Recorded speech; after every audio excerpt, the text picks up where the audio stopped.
Ketua Penerangan PAS, Ahmad Fadli Syari, dilihat menambah bara dalam kontroversi pemilihan PKR apabila mengkritik keras parti tersebut susulan kenyataan daripada Kem Rafizi Ramli berkaitan proses pengundian di peringkat cabang. Dalam satu hantaran ringkas di Facebook, Fadli menyifatkan PKR sebagai sebuah parti yang tidak boleh dipercayai. Dengan pemimpin sendiri pun mereka boleh tipu untuk agenda dalaman, apatah lagi dengan rakyat. Tolak sahaja parti ini dalam pilihan raya umum akan datang mudah saja, katanya dengan tegas.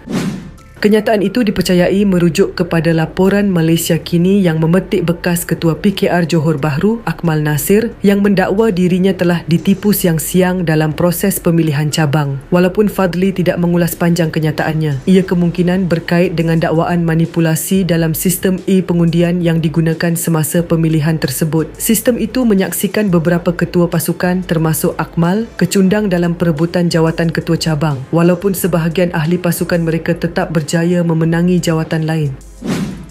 Selepas satu audit dijalankan, kepimpinan PKR memutuskan untuk mengekalkan keputusan sedia ada dan meneruskan pemilihan di peringkat pusat. Namun begitu, keputusan tersebut terus dipersoalkan oleh Kem Rafizi. Segala ketegangan ini dijangka memuncak pada hari Jumaat nanti apabila para perwakilan akan membuat keputusan penting dalam menentukan barisan kepimpinan tertinggi parti itu.